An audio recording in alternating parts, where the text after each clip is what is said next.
E é isso aí, mais uma vez no Camarim com Camila Cléo. E hoje eu tenho a honra e a saudade de trazer dois colegas de profissão, que são os advogados Matheus e Maíra Elvira. Boa noite. Boa noite, bem? meninos. Eles vão falar hoje para nós um pouquinho sobre o agronegócio. Advogar para o agronegócio. Gostaria que vocês se apresentassem para o público. Certo, quer começar? Pode começar. Meu nome é Maria Elvira Bandeira, eu sou daqui de Avaré. Me formei em 2020, passei na OAB em 2021 por conta da pandemia e venho atuando aí desde outubro de 2021 na área.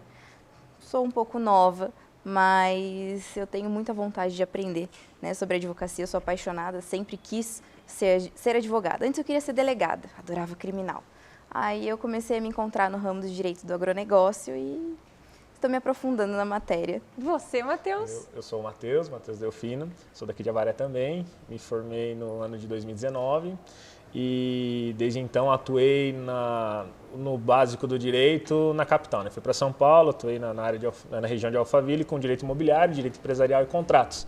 E ali gostava muito, sempre tive muita facilidade com esse tema, mas eu sempre tinha aquele sentimento de voltar para o interior e atuar no que eu gostava. Sempre gostei do agronegócio, mas não me via nas profissões do agro, seria agrônomo ou veterinário. Até a gente se aprofundar e descobrir a área do agronegócio e ver que ali tinha um grande campo que demandava suporte. Então a gente voltou para cá e desde então estamos há praticamente 2 anos unindo forças para aprofundar e trazer esse ramo do direito aqui para a Avaré também e na região. Bacana. Explica para o pessoal em casa no que consiste o agronegócio.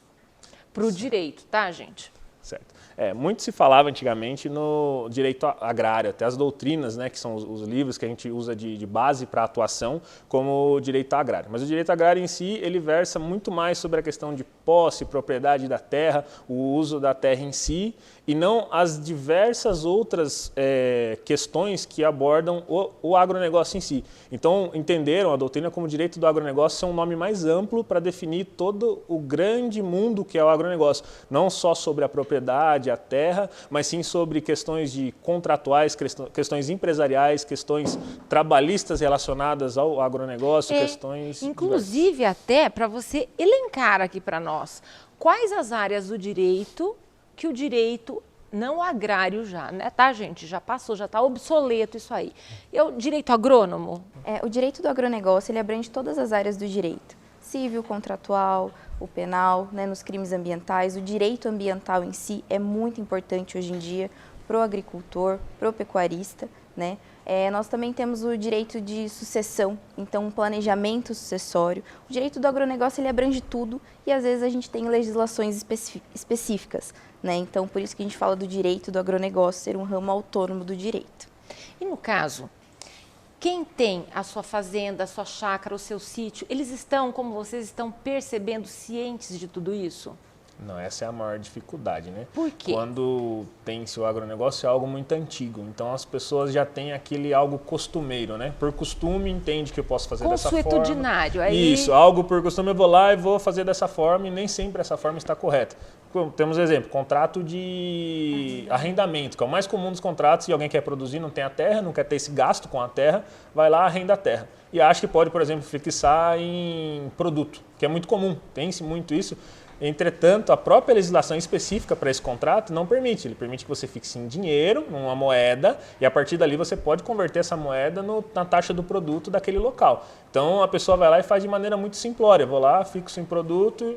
Claro, não está errado para o pessoal, no meio é muito comum isso, mas pela lei, se você for precisar discutir isso aí judicialmente, já dá uma questão a mais de risco ou problemas para o produtor. Né?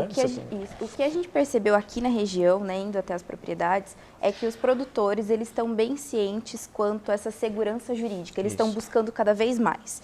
Né? A gente percebe que a cooperativa de Olambra aqui na região ela é muito forte e os cooperados eles têm uma ciência dessa segurança jurídica, até porque a cooperativa agrega isso a eles, mas ainda falta a gente colocar na cabeça do produtor que é necessário um direito preventivo, algo que não aconteceu, que pode acontecer, mas se você utilizar de algumas ferramentas jurídicas, aquele problema ele não vai ter. Antes do preventivo, bacana salientar aqui, negritar para vocês que eles têm um diferencial. Quando existe um problema no agronegócio, com o possuidor das suas terras ou algo que o seja, eles têm que ir até o escritório de um advogado, não é assim? Isso. E muitos não têm coragem, são de uma simplicidade ímpar. Conte para o pessoal o que vocês fazem, que é o diferencial. Sim, a regra, né, o normal que nós conhecemos de um escritório de advocacia é você demandar e ir até ele. Mas o produtor ele está envolvido com a plantação, ele nunca está preocupado com a questão jurídica e burocrática. Cara, ele sabe dela, se preocupa com ela, mas o foco dele é a plantação, é estar lá na terra. Então é muito difícil você fazer ele sair de lá para vir até a cidade e contratar um advogado. Então o diferencial para um direito do agronegócio bem executado é você ir até ele, que é o que a gente busca fazer, como nós somos novos, né? Então a gente falou, vamos trazer um diferencial do que é o comum dos advogados antigos. Não que eles estão ultrapassados, eles têm muito conhecimento, mas como competir com esse muito conhecimento? Nós temos também, mas não temos esse nome. Então vamos fazer o diferencial, vamos ir até eles, vamos buscar saber o que está acontecendo direto na propriedade. Então que se chama esse direito personalizado. A gente vai sair do nosso escritório, vai se trajar da maneira necessária para estar com ele. Então a gente não vai trazer essa formalidade, essa separação, essa distância do cliente com o advogado. A gente vai estar lá na terra dele, andando junto com ele, no meio, sentindo, né, o que é a plantação, andando lá mesmo a pé lá e conhecendo, e dali você tendo um feeling dos riscos, das coisas que estavam acontecendo naquela propriedade, para até atender ele da melhor forma. Então a gente está fazendo um diferencial para nós, como atuantes do direito do agronegócio, mas também para o cliente, que às vezes ele não sabe algum risco que ele tem, mas a gente consegue notar só andando por lá e conhecendo algumas informações, conversando com ele. O que aconteceu, né, quando a gente foi visitar um cliente, a gente foi visitar a plantação e tudo mais, e aí ele só tinha 3 empregados, né? E aí a gente viu um trator, eu falei, nossa, mas a gente começou a perguntar, mas viu, os seus 3 empregados, eles abastecem o trator, eles mexem, né, com a questão do combustível? Sim. E vocês previram, vocês deixaram isso estipulado no contrato? Não. Então, por que você não escolhe um só trabalhador para fazer o adicional, né, de periculosidade e os outros não? Trabalhista aí. Isso.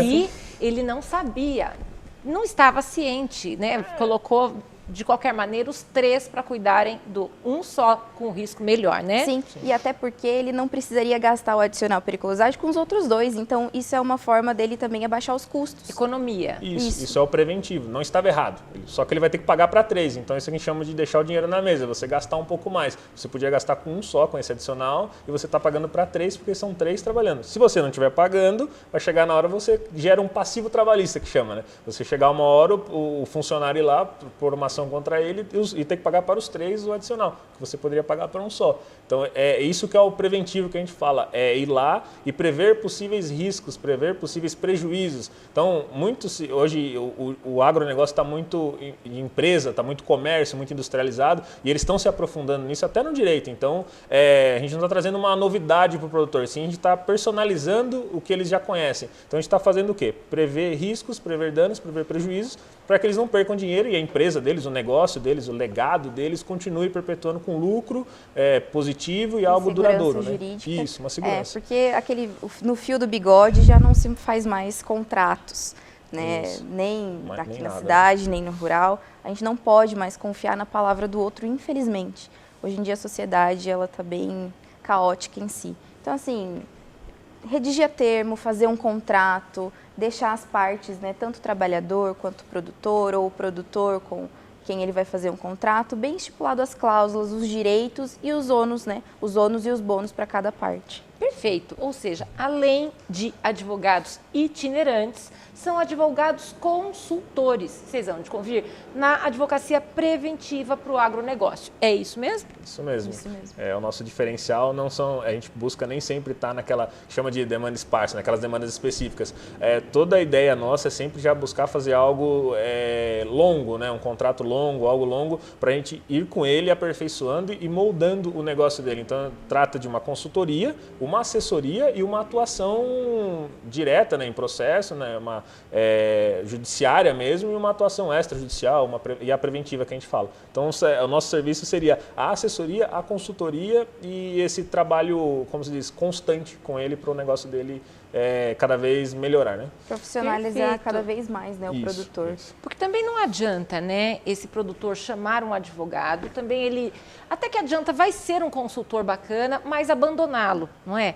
vocês vão acompanhando o processo dele. Sim, Isso. sim. A gente faz a implementação, né? A gente vê todos os riscos. Então, a primeiro momento, a gente vai na propriedade, conversa com o produtor, vê todos os riscos que a gente pode ter. Depois, chega no escritório e quebra a cabeça, para a gente ver o que a gente pode tirar de prejuízo dele ou o que ele está fazendo errado para a gente consertar. Depois a gente vai lá, faz uma reunião, apresenta tudo e aí sim a gente começa todo dia. Vai fazer um contrato? Não, a gente faz o contrato. E mostra para ele também, olha, é isso, isso, isso. No trabalhista a gente faz a integração. O que seria? O pessoal normalmente chama os trabalhadores, né, de fora para vir a propriedade, para trabalharem.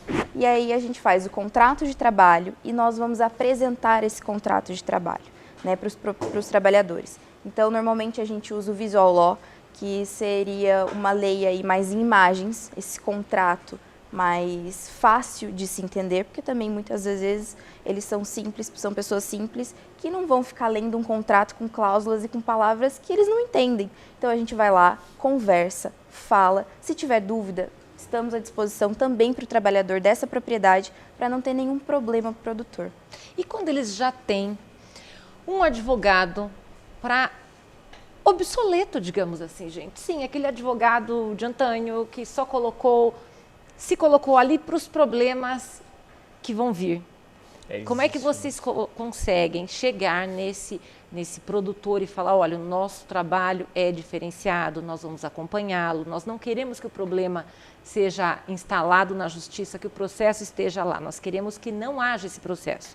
Vocês já chegaram a esses produtores ou ainda não? Na verdade, essa é um pouco da limitação da atuação da advocacia, né? Como a gente vem aqui, traz a informação sobre o direito do agronegócio e quando é para o produtor, a gente também trata da informação. Então, ele, em regra, ele já tem um advogado, normalmente é o advogado da família, é o advogado conhecido, já é um amigo, advogado antigo. Mas que não é especializado. Ele não é especializado. Não que ele vai fazer algo mal feito ou fazer algo errado. Não, normalmente ele vai fazer a atuação dele correta, só que vai faltar questões diferenciais. Às vezes é um detalhe que vai causar algum prejuízo, que se ele tivesse um advogado especializado, ia ser o diferencial.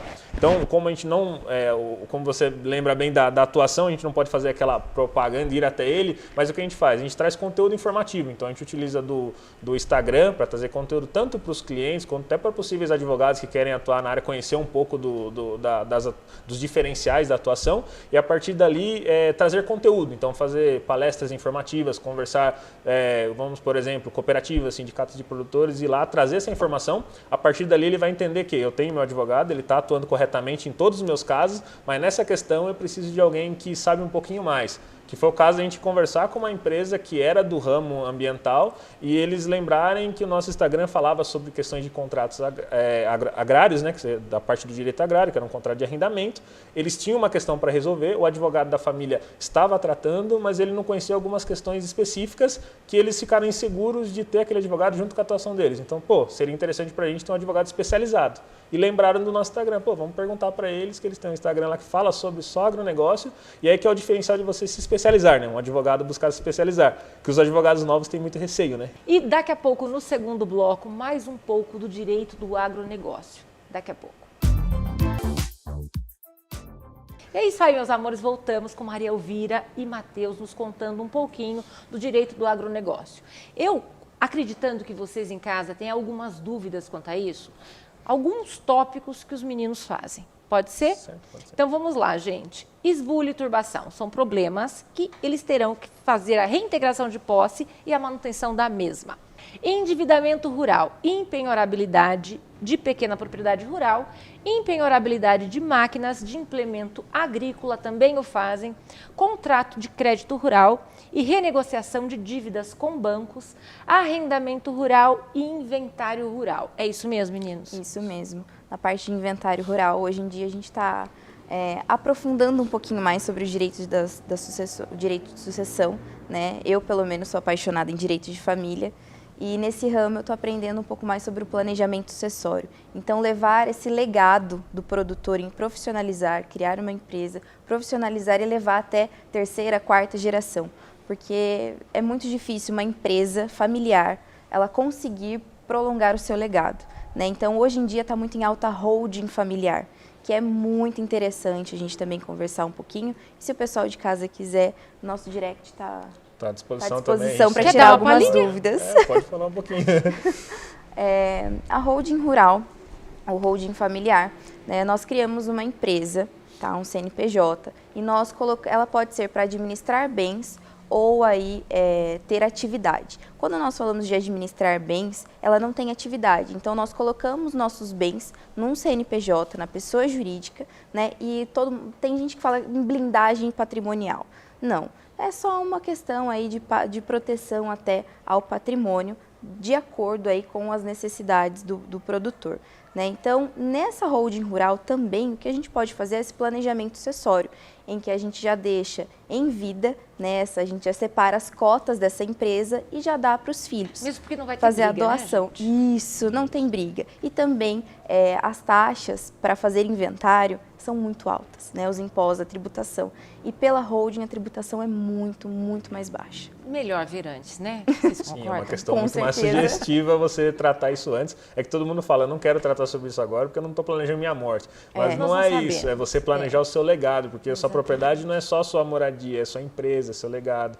Para prevenir aquele famoso ditado que até o pessoal que a gente conhece, que atua no agro aí no Brasil, fala, né? Que é o pai rico, o filho nobre e o pai pobre, porque vai passando de geração, eles não só têm a proteção jurídica que a gente faz, mas também não conhecem o legado, não tem aquela inserção no que é a produção da família, o que é a atuação. Normalmente um filho tem, o outro não tem.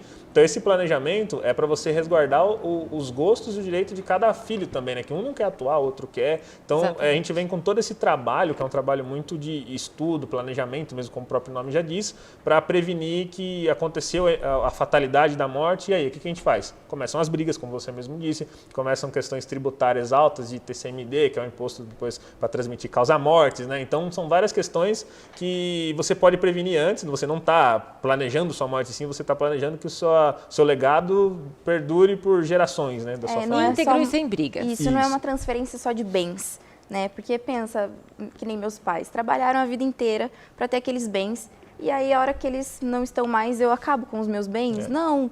Eu quero perdurar aquele legado. Então, não é só transferir o bem, é continuar um legado, continuar um nome, né, da família. Eu acho que isso é muito importante, principalmente para o produtor. Né, porque vem dos avós, dos pais, passa para os filhos e eles querem também que os netos usufruam disso.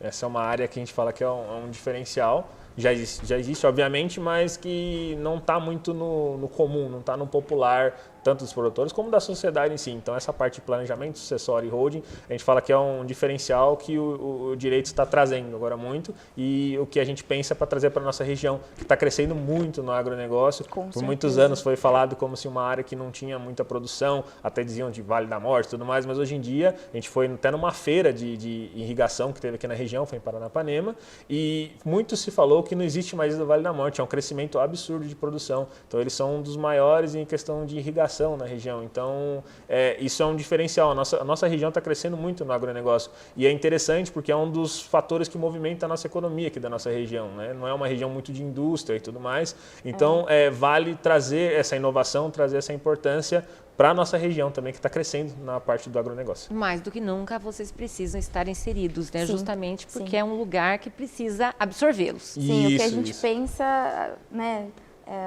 é a profissionalização do nosso cliente e trazer inovações para a vida dele. Então, e ele ficar sem dor de cabeça, deixar dor de cabeça com os advogados, né? Inclusive, o oneramento para ele será muito mais baixo se ele fizer a preventiva. Vocês como consultores, secando as minas que podem estar ali, ele está sendo sugado sem querer, por ignorância, não é? Fechando torneirinhas. Sim, claro. Perfeito. E não chegar ao final, que é uma disputa judicial, um problema judicial, um processo, não vai ter que arcar com isso. Não é mesmo?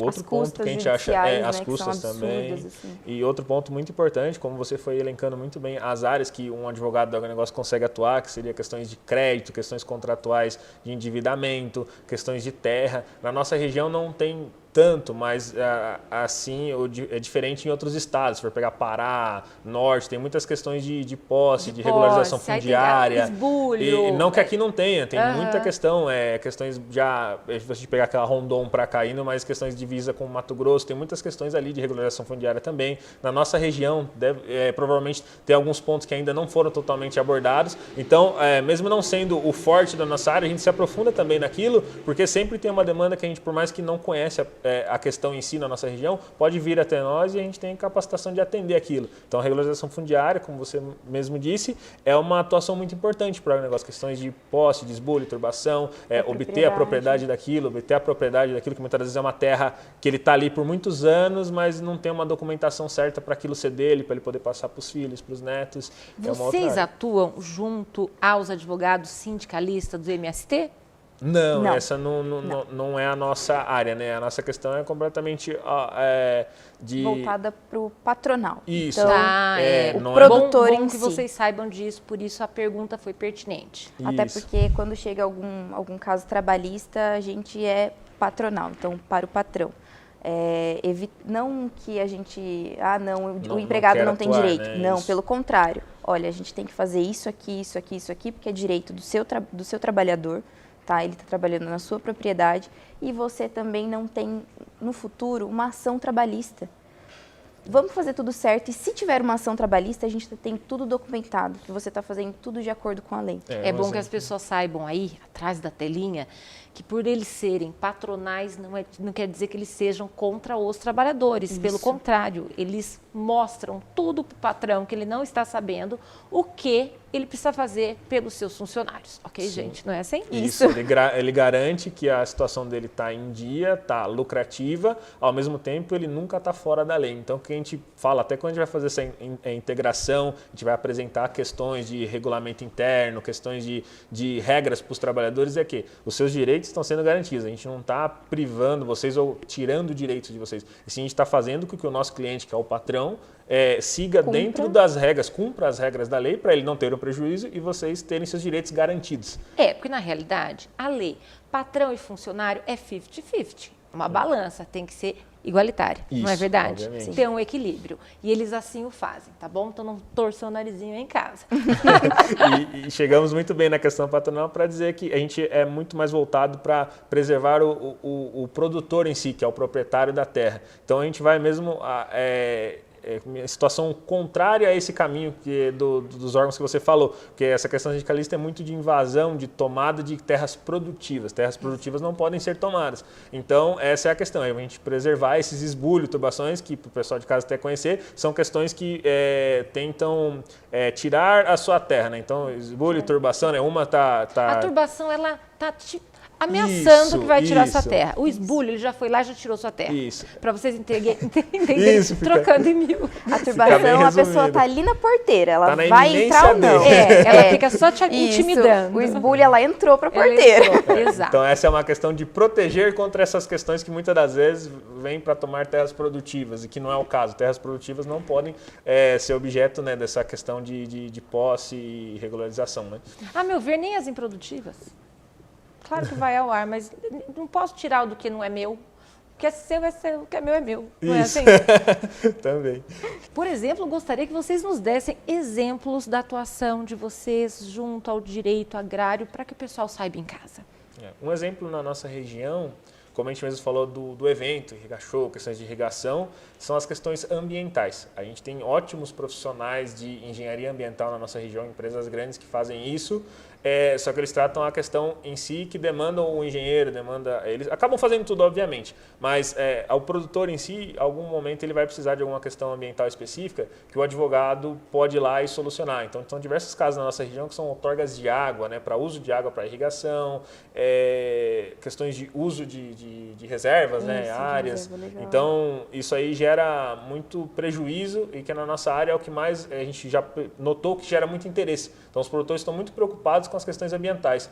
não para causar um prejuízo ambiental, mas sim se precaver de ter problemas ambientais ou estar causando problemas ambientais. Então é uma demanda muito recorrente na nossa região, tanto para a outorga de água quanto para se manter regularizado com eventuais derrubadas, eventuais áreas que acabaram no decorrer do tempo sendo invadidas e tudo mais, né? Áreas de preservação, questões que geram multas e processos ambientais. Né? Porque se você derruba uma árvore, estou correta? Vamos ali. Porque eu tive uma multa. Derrubei uma árvore no meu terreno e eu tive a multa. Vocês acreditam? Porque é complicado, né, gente? Nós, nécios, ignorantes, leigos, vamos lá e cortamos uma árvore que está no nosso terreno. Vai ter multa. Então, tem que procurar um advogado do agronegócio para perguntar para ele, eu posso tirar essa árvore que está no meu terreno, não é isso? Sim, é muito bom você se prevenir do que ter o prejuízo depois. Então, exatamente. Qualquer área que você tem na sua propriedade não é livre por estar na sua propriedade, você vai lá e vai desmatar, vai retirar. Então, é muito bom você ter uma consultoria de um advogado para saber o que daquela propriedade tem uma legislação preservando, passivos, né? E você evita multas, evita processos administrativos ou até mesmo judiciais que pode gerar um crime ambiental. Então, isso é uma maneira de você preservar e evitar os passivos, que a gente chama, né? Que é aquele prejuízo decorrente de uma ação judicial aí que pode trazer um grande prejuízo. E na internet muita gente fala que o agro mata, o agro desmata, e gente, não é assim. Para o produtor ele conseguir um crédito no banco, ele tem que estar de acordo com a legislação ambiental. Para isso a gente tem o CAR, né? É um documento em que a propriedade ela deve estar seguindo a legislação ambiental. Então, assim, para ele conseguir um crédito para comprar um insumo, ele tem que estar em ordem. Ele tem que estar com a reserva legal dele, a APP dele, se ele tiver na propriedade. Então, assim, não desmata, entendeu? Não deixa de cuidar do ambiental, até porque ele tira o sustento dele da terra. Muito bem. E assim nós vamos finalizar. Foi uma verdadeira aula, né? Para mim o foi, porque eu não era da área do agronegócio. Meninos, foi um prazer enorme tê-los comigo. Prazer foi todo nosso. Espero ter elucidado vocês aí e caso tenham dúvidas, entrem em contato que os meninos tiram. Foi um prazer tê-los. Sim. Considerações finais? Muito obrigado. A gente está totalmente à disposição, que esse é o intuito nosso até dessa visita. A gente agradece muito pelo convite. Para a gente é muito bom trazer, não só falar sobre a atuação do agronegócio, mas trazer um pouco de informação sobre esse ramo, né? Muitas das vezes tanto para um advogado quanto para um produtor que demanda dessas informações. Aqui foi muito simples, foi muito rápido, a gente falou bem de maneira informal, mas a gente queria deixar claro que toda e qualquer dúvida relacionada ao agronegócio, nós temos um Instagram que semanalmente nós colocamos conteúdos informativos, mas não aquele conteúdo padrão que muita gente vê, que é texto de lei batido, que você não tem fácil compreensão. Então, o que a gente faz? A compreensão, isso, né? A gente traz palavras simples, claras, que vão solucionar a dúvida e não deixar o produtor ou o possível cliente mais dúvida ainda. Então, lá vai ser muito legal para a gente trazer muitos outros temas, como você mesmo elencou, tem questões de contrato, que eu tinha uma especialidade em contrato na nossa área, e contrato pode ser muito utilizado no agronegócio. Então, estão diversos temas que a gente pode abordar lá e a gente vai ficar feliz em solucionar dúvidas. Ai, desculpa. Não, imagina. Essa parte também foi legal a gente trazer sobre o direito do agronegócio, porque na faculdade a gente não vê essa matéria. Normalmente é direito ambiental e olhe lá. E a gente conheceu fora da faculdade. Então, se você se interessar, entra lá no nosso Instagram. Às vezes é uma área que você se interessa, que seu pai é produtor ou que você tenha vontade mesmo de trabalhar. É uma área muito gostosa. Sim. Né? Muito bom. Deixarei todo o contato dos meninos aqui. Um forte abraço para todos vocês e até o próximo programa. Tchau!